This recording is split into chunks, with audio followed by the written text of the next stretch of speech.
es Sofía y para aquellos que no la conocen, Sofía es la referente en intervencionismo en la etapa fetal. Pionera, diría, junto al doctor Pablo Maranz.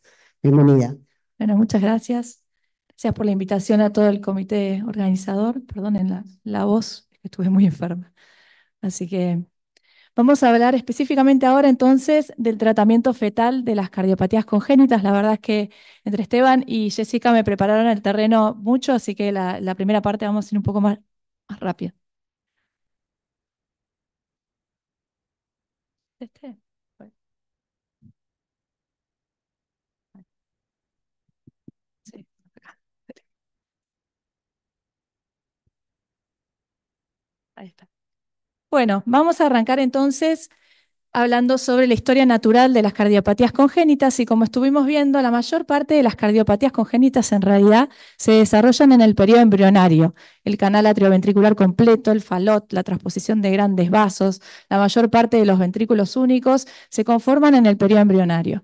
Y como nos mostró Jessica, hay dos momentos para la detección, que son en el screening del primer trimestre, semana 11-14, y después en el screening del segundo trimestre, semana 18-22. O sea que la mayor parte de las cardiopatías las vamos a detectar, pero hay toda una serie de cardiopatías, como también dijo Esteban, que son evolutivas y que se pueden desarrollar, digamos, durante la segunda mitad del embarazo e incluso en el tercer trimestre del embarazo. Y ahí también agregué que lo mencionaron anteriormente, esta patología muy particular que es el síndrome transfundido transfusor, que a partir de una alteración funcional se genera una alteración estructural. Estos chicos al nacimiento pueden tener estenosis o incluso atresia pulmonar e incluso algunos pacientes progresar hacia el ventrículo único derecho. Así que por eso lo dejé ahí, no vamos a profundizar sobre eso en este tema obviamente, pero me parece que es importante recordarlo. Entonces, dentro de estas cardiopatías evolutivas hay dos grupos. Una en la cual va a haber un empeoramiento de la condición que va a llevar a una mayor severidad de la enfermedad y un peor pronóstico del paciente, después del nacimiento específicamente, y otro grupo de pacientes que van a desarrollar insuficiencia cardíaca e hidrops. Entonces, estos son nuestros pacientes objetivo para el tratamiento fetal específicamente. El síndrome transfundido transfusor, del cual no vamos a hablar ahora, se trata mediante láser, separando la circulación de los dos fetos para evitar la progresión de la enfermedad. Y en realidad lo que nos vamos a detener ahora son aquellas cardiopatías en las cuales podemos hacer una intervención percutánea de cateterismo fetal. Estos son los 4 tipos de procedimiento que se están haciendo acá en el país y en el mundo, ¿no es cierto? De izquierda a derecha, la valvuloplastía aórtica fetal para desobstruir una obstrucción crítica de la válvula aórtica. A la siguiente, la valvuloplastía pulmonar fetal para desobstruir una obstrucción crítica o una atresia membranosa de la válvula pulmonar. En el tercer espacio, la septostomía con colocación de stent interauricular, que hoy en día se está haciendo siempre con colocación de stent porque se vio que la septostomía tiende a la restenosis. Y finalmente, la pericardiocentesis fetal para drenar derrames pericárdicos severos. Estos procedimientos siempre tienen que hacerse por grupos con experiencia, no solo en intervencionismo cardíaco fetal, sino en otro tipo de intervenciones cardíacas, porque siempre tenemos que recordar que tenemos 2 pacientes simultáneos, la madre y el feto. Entonces, eso es clave para tener bajos riesgos maternos, que el equipo esté bien entrenado. Estos procedimientos los hacemos siempre, obviamente, en un quirófano con un equipo muy grande, con anestesia peridural materna. Se hacen maniobras de versión externa para poner al feto en la posición adecuada para el procedimiento. Y después, como ven ahí arriba a la derecha, procedemos a la anestesia fetal, que puede ser en el cordón o intramuscular. Siempre, siempre todo el procedimiento con guía ecográfica. Los procedimientos se vienen realizando ya hace como 25 años y desde el año 2000 existe un registro internacional del cual formamos parte, en el cual compartimos experiencia, sobre todo para ir mejorando los criterios de selección de los pacientes, ya que son enfermedades raras y son pocos casos en el mundo. Y la verdad que el mayor progreso ha sido en el descenso de la mortalidad fetal, que inicialmente era cerca del 60-70% en los primeros procedimientos allá en el año 2000, y hoy en día la mayor parte de los centros grandes está por debajo del 15%. Y este es un estudio, digamos, que se mostró ahora en un congreso en Estados Unidos en los meses pasados y que se va a publicar, en el cual con datos del registro internacional se vio que aquellos que tenían mayor volumen de casos son los que significativamente habían podido descender la mortalidad fetal asociada. Entonces, estas 4 intervenciones tienen indicaciones muy específicas y criterios de selección muy específicos de los pacientes, que son básicamente estos 6 grupos de enfermedades. Entonces, la valvuloplastia aórtica fetal se utiliza para desobstruir la válvula aórtica en pacientes que tienen estenosis aórtica crítica y criterios de progresión a síndrome de corazón izquierdo hipoplásico para evitar la evolución natural de la enfermedad. El segundo cuadrito es una enfermedad totalmente distinta, es cuando la estenosis aórtica crítica se asocia a displasia de la válvula mitral con insuficiencia severa y un foramen severamente restrictivo. Son pacientes con disfunción biventricular, aurículas izquierdas muy dilatadas que progresan hacia la insuficiencia cardíaca y el hidrops. Entonces, en esos casos, el objetivo es distinto, es prevenir la muerte perinatal. El tercer grupo son pacientes con estenosis pulmonar crítica o atresia tipo membranosa con un septum intacto, con ventrículos, como ven ahí, tipo borderline, que progresan a la hipoplasia del ventrículo derecho. El cuarto, como mencionó Esteban, son pacientes con ventrículo izquierdo hipoplásico y un foramen oval severamente restrictivo, que tienen riesgo de daño vascular pulmonar y obviamente de hipoxemia severa y necesidad de Rashkin de urgencia. Y finalmente, esos 2 grupos que ven a la derecha son pacientes con tumores o con divertículos y aneurismas que tienen derrames pericárdicos severos y criterios de insuficiencia cardíaca e hidrops. Así que, como ven, son enfermedades muy delimitadas y específicas en las cuales se tiene experiencia y se están haciendo los procedimientos. Entonces, ahí les marqué en verde, esas son enfermedades en las cuales queremos mejorar el pronóstico del paciente después del nacimiento. No estamos tan enfocados en la vida prenatal. Y en cambio, las que les marqué ahí con amarillo son pacientes que se hace el procedimiento con un objetivo más de salvataje, ¿sí? Un paciente que siempre tiene una mortalidad altísima y entonces queremos revertir ese pronóstico. Vamos a dejar de lado los tumores y los divertículos porque centramos la charla en lo que son las cardiopatías congénitas y vamos a partir mencionando algunas cosas de la primera enfermedad, pacientes con estenosis aórtica crítica con criterios de progresión de hipoplasia izquierda. Fíjense, acá a la izquierda estamos viendo las imágenes de uno de estos pacientes que tenían una válvula aórtica estrecha con un pasaje turbulento anterógrado. Los procedimientos siempre se hacen con pacientes que tengan permeabilidad de la válvula aórtica. Inicialmente se hacían en pacientes con atresia, pero los resultados fueron malos. Y tienen característicamente esos ventrículos de tamaño inicialmente conservado con signos de fibrolastosis subendocárdica, por el que el aumento de la presión intracavitaria en el ventrículo genera isquemia subendocárdica y ese es el efecto en el feto. Y ahí a la derecha ven unas semanas después un feto que no se intervinió, como el ventrículo izquierdo claudicó detuvo su crecimiento y ese paciente desarrolló un síndrome de corazón izquierdo hipoplásico. Entonces, el procedimiento tiene como objetivo desobstruir la válvula aórtica para aliviar ese ventrículo, que el ventrículo puede recuperar de función y pueda seguir creciéndose. Esta es la imagen como clave para el diagnóstico, ¿sí? Un corte de 4 cámaras prácticamente normal y un ventrículo izquierdo de tamaño normal o apenas dilatado, un poquito más chiquito, pero que francamente no se contrae. Esta es la imagen que habitualmente permite la detección de nuestros pacientes. Y habitualmente ocurre, como dijeron antes, muchas veces después del scan. Por eso la importancia de mirar el corazón todas las veces que se pueda. O sea, si no son oportunidades perdidas de detectar este tipo de enfermedades. Y es fundamental la detección y la derivación rápida, porque hay una ventana de oportunidad para poder intervenir. Estas enfermedades muchas veces progresan muy rápido. En 2-3 semanas ya está constituida la hipoplasia izquierda y ya realmente no podemos hacer nada. Entonces, por eso, si hay alguna duda, siempre conviene consultar al cardiólogo fetal y derivar rápido, porque los criterios son muy específicos para que estos pacientes se puedan intervenir. Y se relacionan con 2 dimensiones. Uno, que sea factible el procedimiento y otro, que el ventrículo izquierdo sea recuperable. Entonces, como les dije, tiene que haber pasaje por la válvula aórtica, o sea, estenosis aórtica crítica, y un anillo que no sea tan chico como para tener un Z-score de menor a menos 3,5, ¿sí?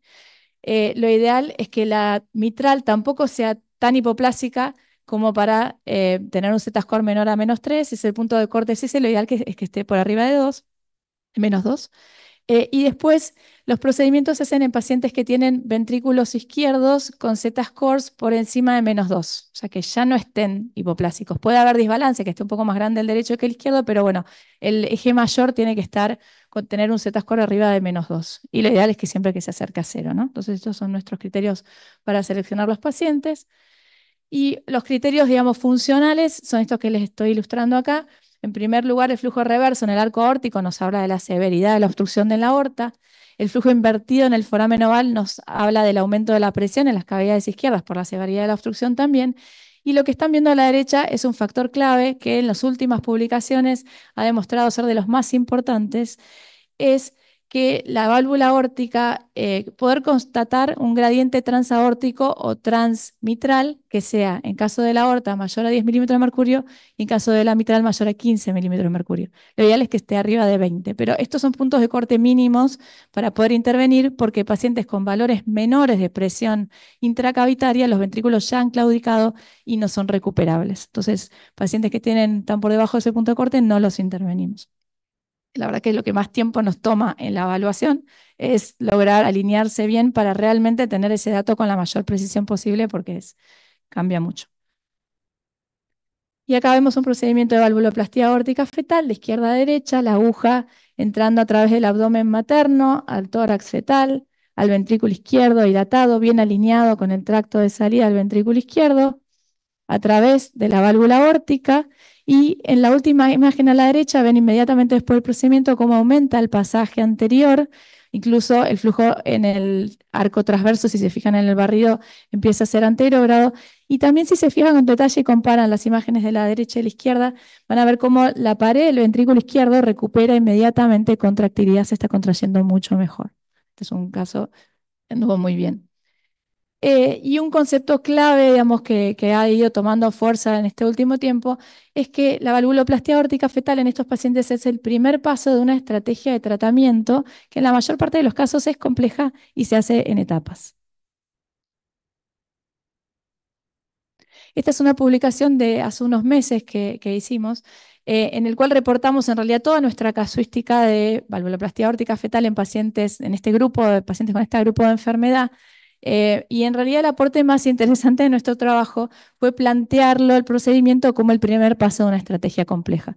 Y aportar, digamos, este algoritmo, que es el que usamos nosotros, para tratamiento después del nacimiento de estos pacientes. Entonces, de acuerdo al tamaño que tiene el ventrículo izquierdo al nacimiento, su funcionalidad y las lesiones asociadas, como puede ser la coartación de aorta, patología mitral, el camino que se sigue, ¿sí? Para rehabilitar o para reclutar el ventrículo, o en algunos casos, si falla el procedimiento o hay restenosis, el ventrículo puede, digamos, ir a una circulación del paciente univentricular. O sea que esta es como es nuestro algoritmo de tratamiento en estos pacientes. Ahí a la derecha están viendo las imágenes de un paciente en el cual se pudo reclutar el ventrículo izquierdo, alcanzar un tamaño normal para una reconversión biventricular.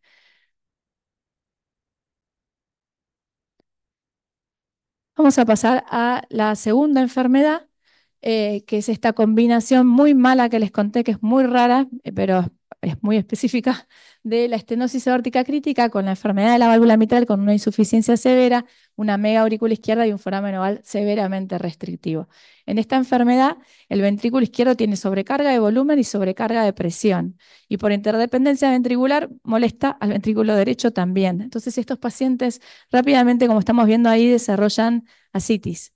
Entonces, en este paciente en particular, lo que hicimos fue hacer una valvuloplastía aórtica fetal, en primer lugar, para desobstruir la válvula aórtica y mejorar la función del ventrículo y sacarlo, digamos, de este cuadro de ascitis. Y después, en realidad, este feto, como la obstrucción del foramen oval fue progresando y tenía mucha insuficiencia mitral, la aurícula izquierda fue agrandándose. El feto no podía deglutir bien el líquido amniótico y empezó a tener polidramnios. Entonces, imagínense un feto con polidramnios, riesgo de parto prematuro, con esta cardiopatía, con esa válvula mitral. Lo que se hizo fue hacer una resonancia magnética para evaluar también el árbol vascular pulmonar. La verdad es que en la etapa fetal tenemos muy pocas herramientas para estudiar el pulmón, pero bueno, esto es algo que ha surgido en estos últimos años como una herramienta más. Pacientes con aumento de la presión en las cavidades izquierdas severa, como este paciente, desarrollan linfagiectasias vasculares pulmonares que generan este patrón nuez moscada. Entonces, este paciente lo estudiamos. Ahí están viendo la imagen de la válvuloplastía aórtica fetal. Fíjense que ahí el feto estaba con ascitis. 2 semanas después le pusimos el stent en el tabique interauricular para descomprimir el foramen oval. Ahí están viendo el shunt a través del stent. Y eso permitió que el paciente pudiera llegar a término, tener un parto a término. En realidad tuvo una cesárea porque la madre tenía una cesárea anterior. Y se le hizo después un ROS neonatal, después unos meses, después necesitó una plástica de la mitral, pero la verdad es que está muy bien. Ha tenido una evolución, un camino muy difícil, pero una evolución favorable. Es un nene que va al jardín. La tercera enfermedad, ventrículo izquierdo hipoplásico con un foramen oval severamente restrictivo, como están viendo ahí. Estos pacientes tienen, como mencionó Esteban, un patrón muy característico en las venas pulmonares. Fíjense la onda S, la onda D y la onda A, para los que son cardiólogos. La onda S es similar a la onda A, eso refleja el gran aumento de presión que tiene la aurícula izquierda y cómo aumenta el flujo reverso en las venas pulmonares. Y el punto de corte para hacer la intervención que está más consensuado es un cociente entre el BTI anterógrado y reverso menor a 3, aunque algunos usan el punto de corte 5. Pero bueno, son criterios muy específicos. Y acá estamos viendo una colocación de un stent interauricular a través del ingreso por la aurícula derecha. Este paciente tenía insuficiencia de la mitral y eso hacía que la aurícula izquierda estuviera dilatada.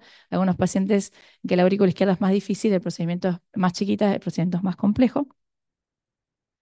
Y fíjense cómo aumenta después de la colocación del stent. Este es un paciente con hipoplasia izquierda y estamos viendo el pasaje en rojo de la aurícula izquierda a la aurícula derecha y cómo aumenta el flujo anterógrado en las venas pulmonares después del procedimiento.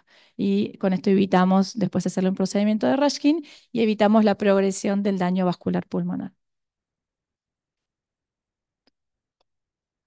La otra enfermedad, entonces, como les mencioné, estenosis pulmonar crítica o atresia pulmonar membranosa con un tabique interventricular intacto o con una CIB muy chiquitita, con ventrículos borderlines que progresan a la hipoplasia del ventrículo derecho. ¿Sí? Es bastante frecuente que tengan un poquito de insuficiencia tricuspidia, como ven ahí, por aumento de la presión en el ventrículo. El ventrículo derecho reacciona distinto del izquierdo, son ventrículos que en vez de desarrollar fibrolastosis como los izquierdos, desarrollan mucha hipertrofia y obliteran la cavidad. Y en más o menos un tercio de los pacientes puede haber asociada displasia de la válvula tricuspidia con insuficiencia, no solo por aumento de la presión, sino que por malformación de la válvula específicamente. Y eso es un desafío. Bueno, el tema de los criterios para seleccionar a estos pacientes es mucho más complejo. Hay mucho más variabilidad en lo que es la bibliografía internacional en relación a los puntos de corte. Y hace unos años hicimos una revisión con el grupo del registro internacional de lo que estaba publicado y de los casos que había en el registro. Y básicamente lo que vimos es que el único punto en el que todo el mundo está de acuerdo es en el que le marqué ahí, ¿sí? Que haya una obstrucción severa o crítica o una atresia membranosa y que haya signos de progresión en la hipoplasia del ventrículo derecho, pero no hay tanto consenso en relación a los parámetros de Z-score de la tricuspide, la pulmonar, etcétera, ¿sí? Con lo cual es más difícil. Y acá están viendo un procedimiento de valvuloplastia pulmonar fetal. Técnicamente es mucho más difícil porque el tracto de salida del ventrículo derecho es mucho más pequeño, es mucho más difícil alinearse. La aguja entrando de izquierda a derecha a través de la válvula, haciendo la dilatación y después del procedimiento el aumento del pasaje anterógrado. Esto, por supuesto, también es el primer paso de una estrategia enorme. Por lo menos todos nuestros pacientes, después de hacer el procedimiento, necesitaron una valvuloplastía neonatal porque las válvulas tienden a la reestenosis. Y un par de pacientes necesitaron más de un procedimiento de valvuloplastía neonatal. Estos son datos del trabajo del registro que les mostré, en el cual se observó que pacientes en los cuales se había podido desobstruir efectivamente la válvula pulmonar tuvieron crecimiento en el tamaño de la válvula tricúspide, digamos que es un parámetro muy importante en la vida postnatal. Y estos son, digamos, nuestros datos en relación a esta enfermedad de nuestro grupo. En 17 pacientes que seleccionamos para esta intervención por los criterios, en 12 pacientes se pudo hacer el procedimiento. En 4 pacientes no logramos poner al paciente con maniobras de aversión externa en la posición apropiada para poder hacer el procedimiento, con lo cual no se pudo hacer. Y hubo un paciente que se demoró en viajar por un tema personal y cuando vino el ventrículo estaba tan obliterado que no había manera de poder acceder.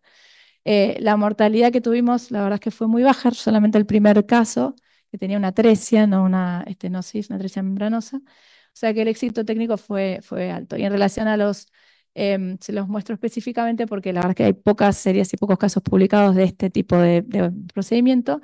Los resultados realmente fueron muy buenos. 9 de los 12 pacientes ya están biventriculares. Hay un paciente que le hicimos una plástica de la tricúspide y un Glenn por un ventrículo borderline, pero que la verdad ha seguido creciendo, así que es posible que se pueda hacer un takedown. Y tenemos 2 pacientes que en curso que nacieron ahora hace poquito. Estos son los procedimientos que hicimos postnatalmente, entonces, en 9 valvuloplastía neonatal, en una hubo que hacer una valvulotomía por radiofrecuencia porque había habido una restenosis importante. Esta está la paciente que les comenté que le hicimos Glenn y también plástica de la tricuspide, y después hubo un paciente que a los 4 años hubo que hacerle plástica de la tricuspide por progresión de esa lesión, ¿sí? Entonces son pacientes especiales que requieren como cuidados iniciales diferentes. Es muy importante el manejo de neo porque son pacientes distintos a los que produce la naturaleza, con ventrículos más rígidos, que a veces están más tiempo internados. Hay que tenerle un poco más de paciencia, pero bueno, los resultados están siendo muy buenos con esta intervención. Y finalmente mostrarles nuestro último, digamos, avance en el grupo, que fue poder desarrollar este protocolo de procedimientos de intervencionismo cardíaco fetal en pacientes con atención de hospitales públicos. Esto nos permitió desarrollarlo el hospital y funciona de la siguiente manera, digamos, se detectan los pacientes, se pueden detectar en cualquier lado, nos consultan habitualmente o a mí o al doctor Ayelo, y si el paciente, digamos, es pasible de hacer una intervención cardíaca fetal, viaja a Buenos Aires. Lo armamos, la verdad que como una prueba piloto, porque como es fundamental el tema del cuidado de la salud materna con el Hospital Durán, que está cerca del Hospital Italiano. Entonces la paciente cuando llega a Buenos Aires lo primero que hace es ir al Hospital Durán y la ve un doctor, un médico obstetra se le asigna, se le abre una historia clínica y si todo está, digamos, alineado, vienen al hospital, se hacen el procedimiento, el hospital o sea, cubre el gasto de los materiales que hacen falta, el quirófano, etcétera, para hacer el procedimiento. Todos los médicos que participamos no cobramos honorarios y con eso nos permitieron, digamos, hacerlo. Y después el paciente, después del procedimiento, la madre vuelve al Durán, está internada normalmente esa noche, después al día siguiente se va de alta. Y después, digamos, depende dónde se esté siguiendo, de dónde venga, cómo se sigue, porque como dijimos, es el primer paso de un tratamiento que requiere sí o sí una estrategia postnatal. Entonces, nosotros como prueba piloto, básicamente porque en el Hospital Durán, además de que está cerca, tenemos un par de doctores que trabajan también con nosotros en el equipo, y lo mismo sucede en el Hospital Gutiérrez, que están el doctor Trenta Costa y Rivarola, que son hemodinamistas de nuestro equipo. Lo armamos inicialmente con el Hospital Gutiérrez para facilitar el diálogo y el funcionamiento. Entonces, si el paciente, digamos, no tiene establecido dónde se va a tratar después del nacimiento, puede nacer en el Durán y ser derivado al Gutiérrez para poder hacerse un cateterismo, una cirugía, etcétera. Obviamente, si el paciente, no sé, se está siguiendo acá, se seguirá acá. Si es un paciente, por ejemplo, con una, no sé, hemos tenido un paciente que se le hizo una valvuloplastía pulmonar fetal, anduvo muy bien, con muy buen crecimiento del ventrículo derecho, y realmente lo que veíamos es que el paciente iba a necesitar solamente una valvuloplastía pulmonar y el paciente nació en Corrientes y se le hizo la valvuloplastía pulmonar ahí. O sea, depende específicamente de cada enfermedad en particular y cómo se dé. El tema es cómo armar el circuito. Lo que más obviamente difícil fue convencer al hospital para que nos dejara, digamos, armar este protocolo. Así que, en conclusión, en relación al tratamiento de las cardiopatías fetales, 2 palabras antes de las conclusiones, que no lo incluí porque, bueno, como dijo Esteban, como las charlas, digamos, están circunscriptas, no quise alargarla más, pero nosotros hemos tenido experiencia en el tratamiento de Jun circular con medicación, que se le da antiinflamatorios. En realidad tuvimos 4 pacientes. Un paciente lo vimos ya con un Jun circular y la verdad es que la paciente se perdió. Lamentablemente el médico de cabecera no jerarquizó los riesgos que corría y el paciente falleció 2 semanas después espontáneamente. Después tuvimos el segundo caso que ya estaba de 36 semanas y obviamente nació. Y después tuvimos un paciente que fue muy desafiante con una anomalía de Epstein, con una válvula muy displásica, y que le hicimos el tratamiento. En realidad iniciamos el tratamiento un poco precoz y lo consultamos con un grupo que reportó con la doctora Lindsay Freud, que tiene un trabajo reportado en esto multicéntrico, porque nuestro paciente tenía una anomalía de Epstein severa y aparte estaba en semana 26. Entonces teníamos duda de que se pudiera hacer porque el ductus no es tan sensible a los antiinflamatorios en esa gestacional. Ella nos recomendó avanzar porque obviamente esa madre había perdido otro niño, realmente querían hacer todo lo que fuera posible para que el chico, digamos, pudiera sobrevivir. La doctora nos dijo que ya tenía experiencia, entonces que nos recomendaba empezar. Entonces empezamos a darle medicación antiinflamatoria a la mamá, el ductus se fue cerrando, demoró 2, 3 semanas, digamos, en cerrarse, o sea que eso fue mejorando y cortando el shunt circular, pero lamentablemente el Epstein también puede ser progresivo a la disfunción de la válvula tricúspide. El paciente empezó a tener cada vez más regurgitación, no tenía shunt circular, pero tenía cada vez más regurgitación de la tricúspide, mucha cardiomegalia, y después el feto se puso hidrópico y enseguida la madre hizo un síndrome en espejo, con lo cual en realidad la internamos para hacerle la cesárea y el bebé falleció espontáneamente. O sea que no hubo éxito clínico, sí hubo éxito, digamos, en cerrar el ductus en sí. Y el último caso que tuvimos fue muy reciente, uno de estos que les conté que acaban de nacer, que le hicimos una valvuloplastía pulmonar fetal. El paciente fue desarrollando más insuficiencia tricuspida con el correr de las semanas porque tenía una válvula displásica. Y la verdad es que la valvuloplastía había andado muy bien y había quedado con un poco de insuficiencia. Entonces lo estuvimos siguiendo muy de cerca porque les teníamos miedo a que desarrollara shunt circular, porque está descrito en la bibliografía 2 casos en el mundo, pero ha ocurrido. Y bueno, gracias a Dios ese caso hizo reestenosis de la válvula pulmonar, así que se solucionó solo y no tuvimos que darle antiinflamatorios ni nada. Son dosis altas que se dan de antiinflamatorio a la mamá, hay que seguirla de cerca, es engorroso, no es tan sencillo, no es que uno le da la pastilla y la manda a la casa. Así que este paciente por suerte se solucionó solo, nació ahora hace poco y está todavía internado en otra institución, no en la nuestra, le pudieron hacer una valvuloplastía pulmonar y la verdad es que está bien, o sea, pasando su postoperatorio, pero está bien. Así que bueno, eso comentarles nada más que, como lo había dicho Esteban, la experiencia que tenemos es muy poca en todos lados. Por eso les comentaba que nosotros cuando nos vino el caso lo charlamos enseguida con la gente de Canadá. Entonces, en relación, conclusiones al tratamiento fetal de las cardiopatías congénitas, tenemos 5 grupos de cardiopatías congénitas que fueron los que le mostré, en las que comenzar el tratamiento en la etapa fetal puede beneficiar al paciente, disminuyendo la mortalidad y mejorándoles la calidad de vida, ¿sí? Es fundamental una adecuada selección de los pacientes con criterios consensuados. Ya hay bastante experiencia y publicaciones, digamos, que nos sostienen este tipo de decisiones. Es muy importante en la técnica de intervencionismo que haya expertise y no olvidarse que estamos cuidando, que tenemos que cuidar siempre la salud materna y la salud fetal simultáneamente, y que esto sea parte de una estrategia terapéutica integral que implica un adecuado manejo neonatal, que eso es fundamental, intervenciones por cateterismo y cirugía de acuerdo a cada patología y un plan a mediano y a largo plazo. Por esto también tan importante el trabajo con el equipo integrado que mencionaron antes, ¿no? Y esto es lo que nos va a permitir seguir bajando la mortalidad fetal asociada al intervencionismo cardíaco fetal. Nosotros, inicialmente, nosotros tenemos 65 casos de intervencionismo cardíaco fetal desde el año 2005. Si uno toma todo el periodo de tiempo, tenemos una mortalidad de 18%. Si tomamos la segunda mitad, del 14%. En los últimos 4 años hicimos 17 intervenciones y no tuvimos mortalidad.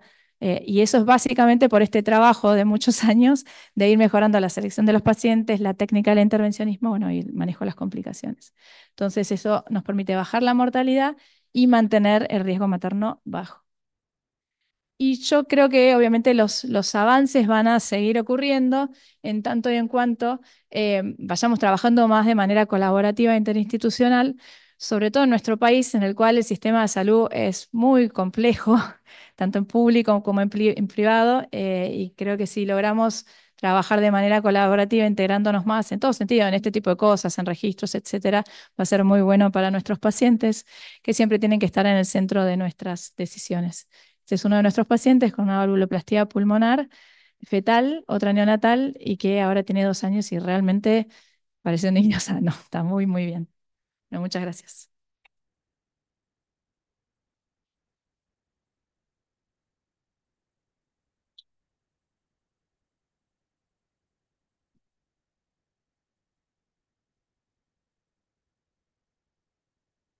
No importa. Hola. Eh, bueno, próxima expositora, Eugenia Olivetti. No la perdimos. Ah, está, no.